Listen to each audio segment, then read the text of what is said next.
चुनाव होता है जिसमें वो अपने होने वाले पति का अक्स देखती है। लेकिन क्या हो जब पिता राकेश जैसा हो? सुनो तुम दोनों माँ बेटी, साफ साफ कह रहा हूँ, मेरे घर में रहना है तो ये रोज का रोना धोना नहीं चलेगा। और तुम्हारी तनख्वाह आई नहीं अभी तक, पनवाड़ी पैसा मांग रहा था महीने के। पनवाड़ी की पड़ी है और जो सिम्मी की स्कूल की फीस के लिए बार बार फोन आ रहा है वो, और राशन की तो हालत ये है कि एक और दिन देर हुई तो भूखे सोने की नौबत आ जाएगी। अरे बस, ज्यादा फालतू के खर्चे ना गिना। और हाँ, ये शिफ्ट डबल क्यों नहीं करती तुम? ऐसे एक शिफ्ट के ही लेकर आती है। राकेश की बीवी संध्या की जिंदगी हमेशा से ऐसी नहीं थी। अच्छा खासा कमाने वाला राकेश, उसके साथ संध्या की शादी हुई थी, लेकिन गलत संगत ने उसे कुछ ऐसा बिगाड़ा कि वो आज तक खड़ा नहीं हो पाया। दोनों की प्यारी सी बेटी थी विभा पढ़ने में होशियार, लेकिन घर के माहौल की टेंशन उसके चेहरे पर साफ दिखती। स्कूल में विभा की सहेली कहती है, तुमने मैथ्स किया है, ट्यूशन कहाँ जाओगी पढ़ने? मैं कहाँ ट्यूशन, माँ घर का खर्चा ही बहुत मुश्किल से निकाल लेती है। दिन पढ़ती, मैथ्स की सम्स लगाती, ठीक ठाक नंबर से पास हुई विभा के सामने आगे की पढ़ाई की चुनौती आकर खड़ी हो जाती। अरे लगाओ इसे भी काम पर कल से, इसे फैक्ट्री ले जाना। अरे कुछ नहीं तो धागा काटेंगी बैठकर। इस बात पर माँ को आ जाता है गुस्सा। मेरी बेटी धागा काटने के लिए पैदा नहीं हुई है, वो आगे पढ़ेगी। ये मेरी जिम्मेदारी है कि कैसे पढ़ेगी। आप इस पर दोबारा बात नहीं करेंगे। अब विभा की माँ ने 2 शिफ्ट में काम करना शुरू कर दिया। अब विभा की पढ़ाई का खर्चा माँ 16 घंटे काम करके निकालती, लेकिन पिता का हाल वैसा ही रहता है। एक दिन पड़ोसन कहती है, अरे विभा की माँ क्या बात है, अब तो दिखाई देना ही बंद हो गई। अरे विभा की माँ, तेरे जैसा पति तो भगवान सबको दे। भाई साहब घर का खाना बनाते हैं, बर्तन धोते हैं, चाय बनाते हैं, मानना पड़ेगा। हाँ वो इसलिए क्योंकि अंकल की तरह पापा 16 घंटा काम नहीं करते। वो सारा दिन आप लोगों की तरह घर का काम करते हैं, बीच में आराम करते हैं, टीवी देखते हैं और बाहर टहलने जाते हैं। लेकिन माँ सारा दिन फैक्ट्री में काम करती है। वो दिखाई इसलिए नहीं देती क्योंकि 2 शिफ्ट में काम करती है मेरे लिए। अरे हाँ हाँ ठीक है, ऐसा भी कोई महान काम नहीं कर रही तेरी माँ, बड़ी आई माँ वाली। माँ को बेटी पर गर्व होता है कि कोई तो है जो उसके साथ खड़ा है। विभा कोशिश करती है कि जल्दी से पढ़ाई करके माँ का हाथ बटाए और उन्हें काम न करने दे, लेकिन कहते हैं होता वही है जो होने में लिखा होता है। विभा की माँ की मृत्यु हो जाती है और अब घर की जिम्मेदारी विभा पर आ जाती है।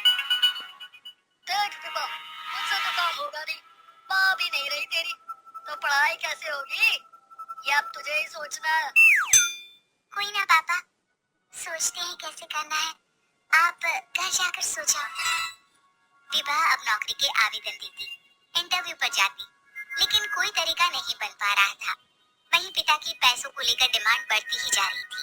विभा, तेरी माँ 2 शिफ्ट में काम करके पैसे लाती थी तो घर चलता था, अब तू भी ज्यादा पैसा कमाने की देख ले, समझी? जी पिताजी, मैं कोशिश करती हूँ। दरअसल मैं आगे की पढ़ाई भी कर रही हूँ ना, तो उसके लिए भी मुझे पैसे की जरूरत होती है। अरे सब समझता हूँ मैं, कौन सी पढ़ाई चल रही है तेरी, ये फैशन मत कर दे वरना। पिता वरना की बात चुप हो जाते हैं। वो जानते हैं कि शादी की बात कह दी तो विभा के मन में भी शादी का सपना आ जाएगा, और अगर विभा की शादी हो गई तो घर कैसे चलेगा। लेकिन कहते हैं ना, जिसको जिंदगी में जब आना है वो आकर ही रहता है। और विभा देख तो कौन है, दरवाजे पर बेल बजी जा रही है। विभा दरवाजा खोलती है तो सामने खड़ा होता है विशाल।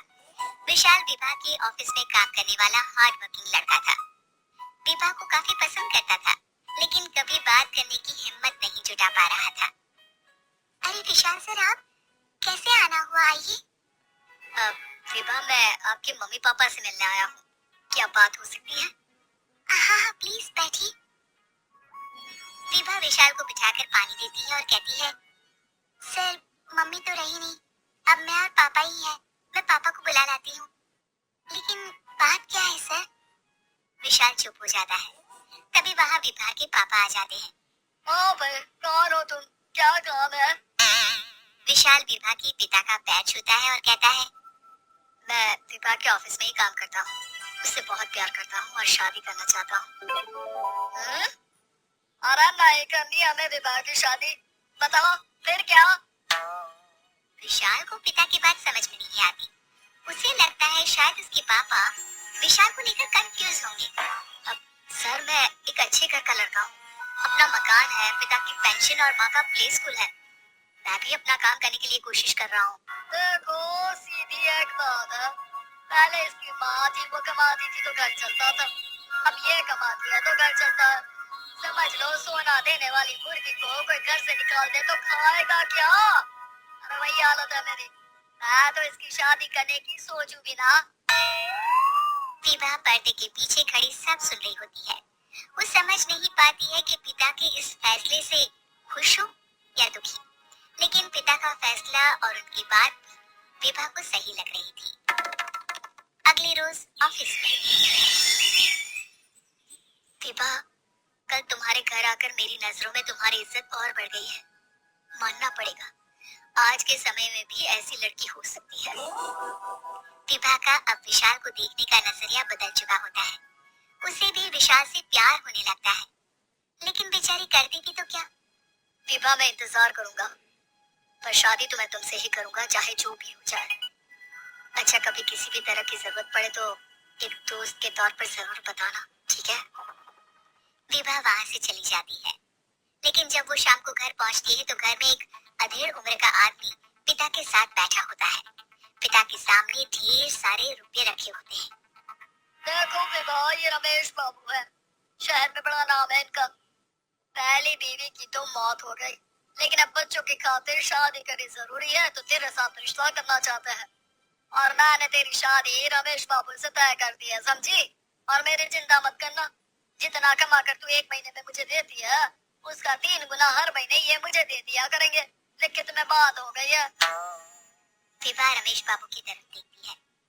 पिता से बस थोड़े से ही छोटे दिखते हैं। वो अंदर चली जाती है और पिता पैसे लेकर मेहमानों को विदा कर देता है।